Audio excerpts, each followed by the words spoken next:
जो भी समाज में समस्या है ब्लॉक स्तरीय, अभी ब्लॉक के करीब करीब बिहार के 70% ब्लॉक का वीडियो चोर है। मैं आपके कैमरे के सामने कह रहा हूँ। यहाँ पे आवास योजना के नाम पे खुलेआम लूट हो रहा है।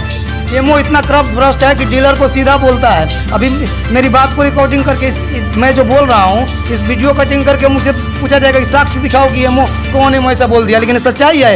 एमओ साहब लोग बिहार का डीलर को बोलते हैं कि मथुरा में रहना है तो राधे राधे कहना है। यानी कुल मिलाकर कि आपको अगर डीलरशिप में रहना है तो सबसे पहले मेरा पूजा मेरे पास पहुंचा देना है।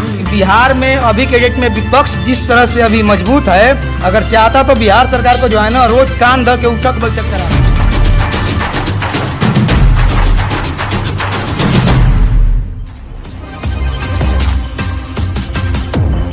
नमस्कार, स्वागत है आपका। आप देख रहे हैं केआर मीडिया बिहार और मैं हूं आपके साथ कुमार राकेश। आपको बता दें, अभी हमारे न्यूज़ चैनल के कैमरे पर उपस्थित जो मेहमान आपको दिखाई दे रहे हैं, ऐसे में ये किसी परिचय के मोहताज नहीं है। नाम इनका बबलू राजपूत है और ये भ्रष्टाचार विरोधी मंच के संचालक हैं। आपको बता दें, भ्रष्टाचार के विरोध बहुत बार बहुत जगह ये आवाज़ को बुलंद करते हैं और भ्रष्टाचारियों के खिलाफ में ये लड़ते भी हैं। हम इनसे जानने की कोशिश करेंगे कि आज इनका आगमन सुगौली के पावन धरती पर हुआ है, किस उद्देश्य से इनका आगमन सुगौली के पावन धरती पर हुआ है। सबसे पहले स्वागत है सर आपका हमारे KR media Bihar news channel में। चलिए, आपके भी केआर मीडिया के सारे श्रोताओं को बहुत बहुत धन्यवाद है। और नाम तो आप सब कुछ बताइए दिया है। और एक्चुअली मैं भ्रष्टाचार विरोधी मंच का मैं संचालक नहीं हूँ, मैं जिला संयोजक हूँ। संचालक इसके हमारे एडवोकेट राकेश तिवारी जी हैं। आपको एक और इम्पोर्टेंट बात बता दें, ये भ्रष्टाचार विरोधी मंच जो है, इस मंच के संचालक एक काफ़ी ही चर्चित एक एडवोकेट हैं राकेश तिवारी जी, जो अभी दिल्ली सुप्रीम कोर्ट या हाई कोर्ट 30,000 कोर्ट में, जो अभी दिल्ली 30,000 कोर्ट में एक अच्छे अधिवक्ता है। वहाँ दिल्ली में रहकर लॉयर का काम करते हैं और बहुत सारे मुकदमों को लड़ते भी हैं, बहुत सारे मुकदमा को देखते भी हैं।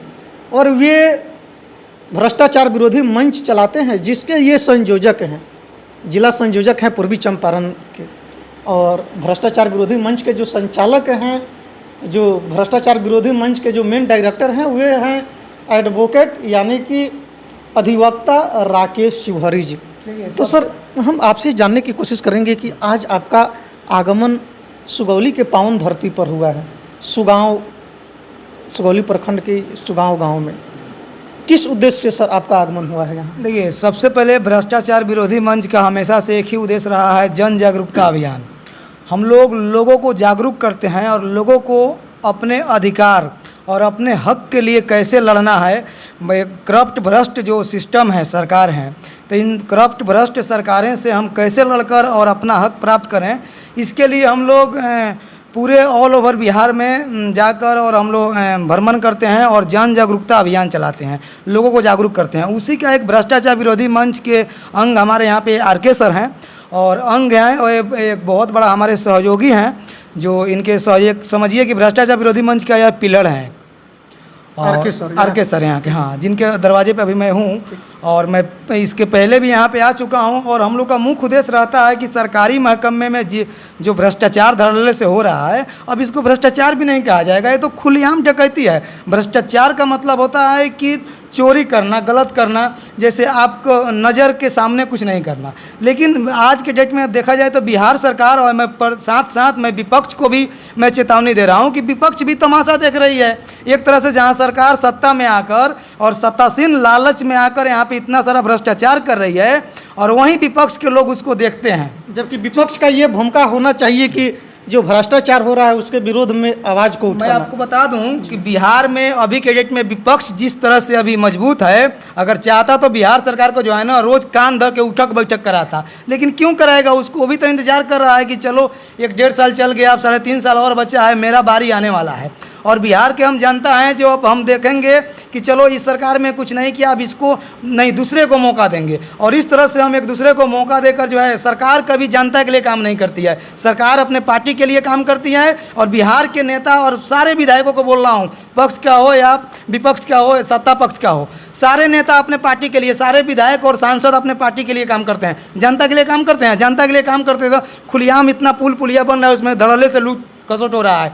यहाँ पे आवास योजना के नाम पे खुलेआम लूट हो रहा है, राशन के नाम पे आप देख रहे हैं एफसीआई से कितना सारा लूट हो रहा है। यहाँ पे एमओ इतना करप्ट भ्रष्ट है कि डीलर को सीधा बोलता है। अभी मेरी बात को रिकॉर्डिंग करके मैं जो बोल रहा हूँ, इस वीडियो कटिंग करके मुझसे पूछा जाएगा कि साक्ष्य दिखाओ कि एमओ कौन एमओ ऐसा बोल दिया। लेकिन सच्चाई है, एमओ साहब लोग बिहार का डीलर को बोलते हैं कि मथुरा में रहना है तो राधे राधे कहना है। यानी कुल मिलाकर कि आपको अगर डीलरशिप में रहना है तो सबसे पहले मेरा पूजा मेरे पास पहुंचा देना है। तो इस तरह का करप्शन कौन करा रहा है? हम विधायक किस लिए चुनते हैं, हम सांसद किस लिए चुनते हैं, जिला परिषद किस लिए चुनते हैं, प्रमुख किस लिए चुनते हैं, मुखिया किस लिए चुनते हैं, समिति किस लिए चुनते हैं, सरपंच, सबको अलग अलग काम के लिए चुनते हैं, समाज के विकास के लिए।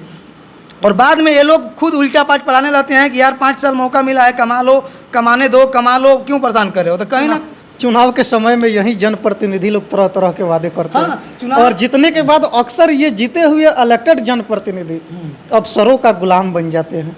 बिल्कुल बन जाते और हैं। हम लोग देखते भी हैं, बिल्कुल सही बात है। ये लोग ही अधिकारियों का एक कहिए तो एजेंट के रूप में काम करने लगते हैं, जबकि ये लोग एक इलेक्टेड जनप्रतिनिधि होते हैं। देखिए इस तरह की मानसिकता इलेक्टेड जनप्रतिनिधियों में ये कहाँ तक जाएगा? इसमें आपको मैं रोकना चाह रहा हूँ, क्योंकि इस सब चीज़ पे हम लोगों को ध्यान देना पड़ेगा। और भ्रष्टाचार विरोधी मंच इसी सब मुद्दे पे पहल पे काम कर रही है और लोगों को जागरूक कर रही है, क्योंकि कहीं ना कहीं से सरकार का तिजोरी कुंजी और सरकार का किंग मेकर हम लोग होते हैं। सरकार हो या सरकारी सिस्टम हो, तो हम लोग किंग मेकर होकर ही इस तरह का मौका देते हैं सरकार को भ्रष्टाचार करने का या सरकारी पदाधिकारियों को भ्रष्टाचार करने का। अगर हम लोग अपना अधिकार समझ जाएंगे और हर जागरूक आदमी, अगर हर जागरूक नागरिक, जैसे जिस तरह से मैं किसी भी भ्रष्टाचारी करप्शनकारी किसी भी पदाधिकारी को मैं धड़ल्ले से जैसे मैं लताड़ता हूँ, रेलता हूँ, अगर हर आदमी अगर उस तरह से रेलने लगे, लताड़ने लगे, तो मुझे लग रहा है ना कि 70% तो जो करप्ट जनप्रतिनिधि जो है ना, ये चुनाव नहीं लड़ेंगे। क्योंकि ये लोग चुनाव लड़ते हैं ना तो ज़मीन बेचकर, नहीं तो लूट खसोट करके, और नहीं तो कहीं ना कहीं से कोई मोटी रकम का व्यवस्था करके। लेकिन जब हमारे जैसे जब जागरूक हो जाएंगे तो 70% करप्ट लोग चुनाव लड़ना नहीं चाहेगा, क्योंकि उसको समझ में आ जाएगा चुनाव लड़ेंगे, जीतेंगे तो जनता को काम करके देना पड़ेगा। तो रात दिन जो है हमारी भ्रष्टाचार विरोधी मंच जो है निरंतर जन जागरूकता अभियान चला रही है। और इसके साथ साथ जो है जो भी समाज में समस्या है ब्लॉक स्तरीय, अभी ब्लॉक के करीब बिहार के 70% ब्लॉक का वीडियो चोर है। मैं आपके कैमरे के सामने कह रहा हूँ। इसलिए चोर है कि वीडियो के प्रखंड विकास पदाधिकारी का नाम वीडियो होता है, जो प्रखंड का विकास करना है। और प्रखंड का विकास बिहार में किस तरह से हो रहा है आपको कहीं आपसे छुपा हुआ नहीं है, आप सारा सच्चाई को जान रहे हैं।